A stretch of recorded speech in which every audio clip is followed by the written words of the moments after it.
नमस्कार बच्चों, welcome back to Bonafides English classes. बच्चों, पढ़ाई के सिलसिले में आज हम आपको नरेशन में डायरेक्ट से इनडायरेक्ट बनाना सिखाएंगे इंपेरेटिव सेंटेंसेस का। तो चलिए सीखते हैं।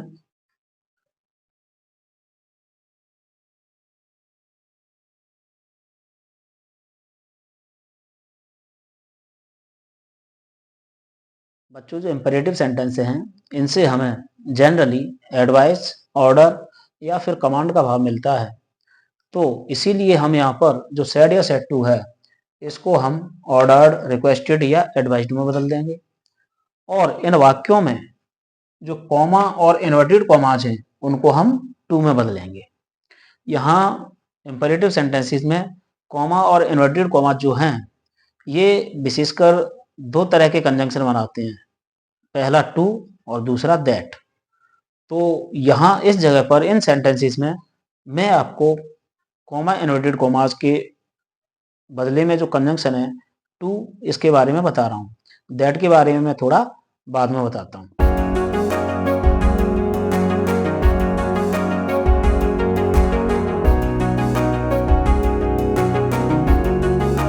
यहाँ पर मैंने जो दो सेंटेंस लिखे हैं, पहला है ही said comma inverted comma sit here. तो यहाँ पर हमने सैड को बदल करके और कॉमा और इन्वर्टेड कॉमास को टू में बदल करके इसका जो हम इनडायरेक्ट बना रहे हैं वो बना रहे हैं he ordered to sit there. एक बार फिर से देखें, ही ऑर्डर्ड जो कि हमें सैड के बदले में हमने लगाया है, और कॉमा इन्वर्टेड कॉमा जो हैं उनके बदले में हम टू लगा रहे हैं कंजंक्शन। बाकी क्योंकि इंपेरेटिव सेंटेंसेस है वो जनरली वर्ब की फर्स्ट फॉर्म से शुरू होते हैं, इसलिए यहाँ पर हम वर्ब की फर्स्ट फॉर्म से पहले टू लगा देते हैं। इसका फायदा हमें ये होता है कि ये जो दी गई वर्ब है इसकी हमें फॉर्म बदलने की जरूरत नहीं पड़ती है, और इस तरीके से हमें एक इनडायरेक्ट मिल जाता है। तो एक बार फिर से हम देखते हैं, ही ऑर्डर टू सिट देयर। बच्चों, इसी तरीके से दूसरा सेंटेंस है, इसमें हमने लिखा हुआ है डायरेक्ट में Mohan said to me comma inverted comma don't make a noise. तो इसका जो इनडायरेक्ट है बच्चों वो मोहन एडवाइज्ड मी।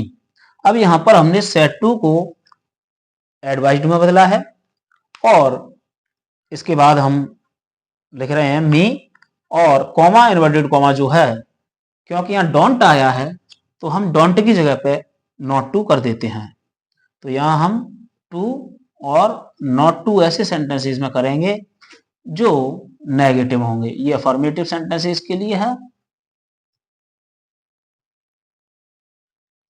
और ये नेगेटिव ऐसे सेंटेंसेस जिनमें टू आता है।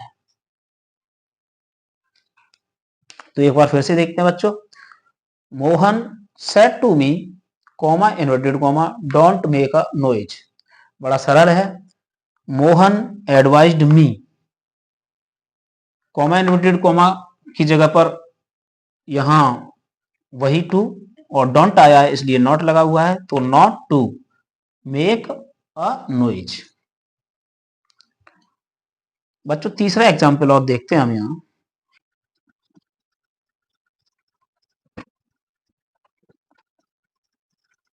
बच्चों, यहां तीसरे एग्जाम्पल में हमने जो लिखा है वो ये है कि Sita said to Ram comma inverted comma help me please और काइंडली।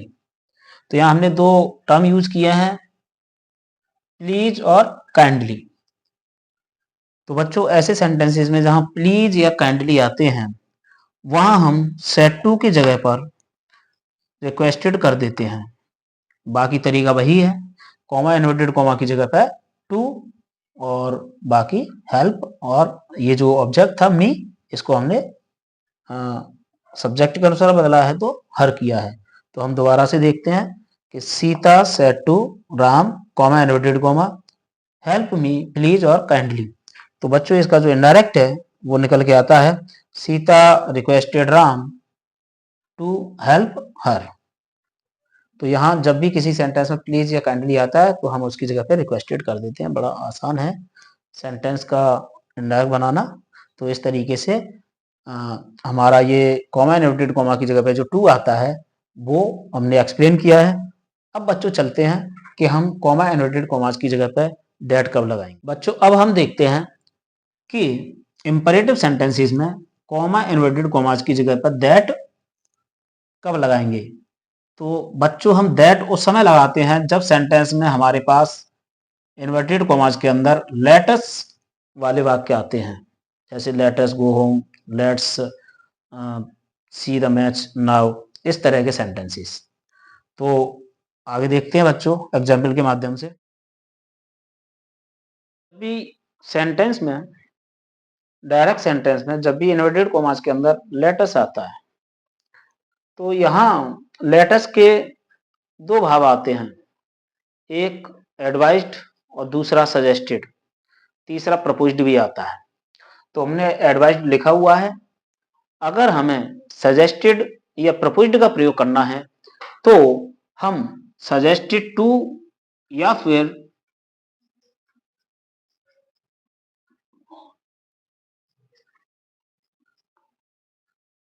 या प्रपोज्ड टू लगाते हैं।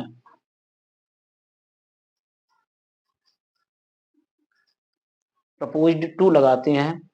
ये दोनों ही क्रियाएं जो हैं वो इंट्रांजिटिव वर्ब्स हैं, और इंट्रांजिटिव वर्ब होने के नाते जब हम ट्रांजिटिव बनाते हैं तो इनके साथ प्रीपोजिशन टू बना रहता है, क्योंकि बिना टू के ये अपना कंप्लीट सेंस नहीं देंगी। तो चलते हैं, हमने डायरेक्ट सेंटेंस लिखा हुआ है she said to me let us go home.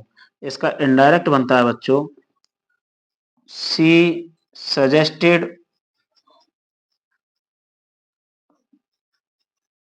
To me that, और ये लेट अस यहाँ पर दैट में बदला है, और जो अस है उसका सब्जेक्ट, क्योंकि कंजंक्शन दैट है तो दैट के बाद हमेशा सब्जेक्ट आता है, तो जो अस है उसको हमने वी में बदल दिया है। That we should go home.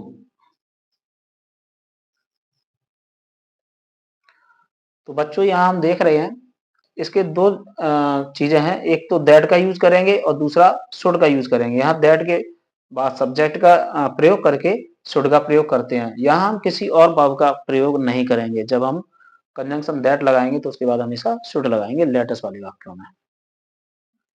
दूसरी हम इसको बच्चों इस तरीके से कर सकते हैं, जैसे हमें प्रपोज्ड का यूज करना है तो हम ऐसे कर देंगे सी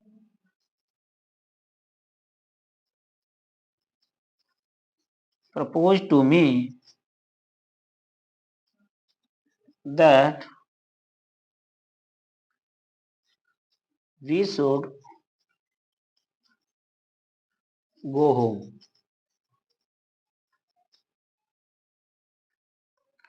तीसरा, अगर हम यहाँ पे एडवाइज्ड का प्रयोग करेंगे तो हम लिखेंगे see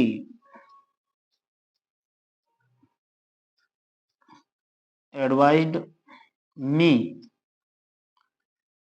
that we should go home. बच्चों एक और एग्जांपल बताते हैं इसमें, अगर हमारे पास सेड टू नहीं दिया है, केवल सेड दिया है, तब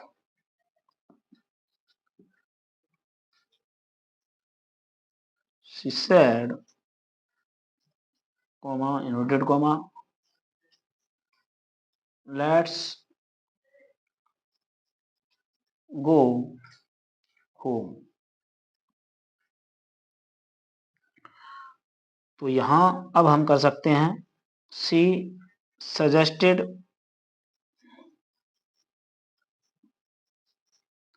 फॉर, क्योंकि यहाँ ऑब्जेक्ट नहीं है तो हम यहाँ कंजंक्शन जो लगाएंगे वो हम फॉर लगाएंगे सैड वाले वाक्यों में, दैट लगाएंगे सैड टू वाले वाक्यों में, और जो फॉर है वो लगाएंगे केवल सैड वाले वाक्यों में। और क्योंकि ये प्रीपोजिशन है तो इसके बाद हमें सेंटेंस नहीं बनाना है, ये प्रीपोजिशन है तो इसके बाद जो वर्ब है इसको हम जीरंड बना देते हैं, गोइंग, गोइंग, और ये आ गया होम। इसी तरीके से अगर हम यहाँ प्रपोज लगाएंगे तो भी हम लगा सकते हैं कि प्रपोज्ड फॉर।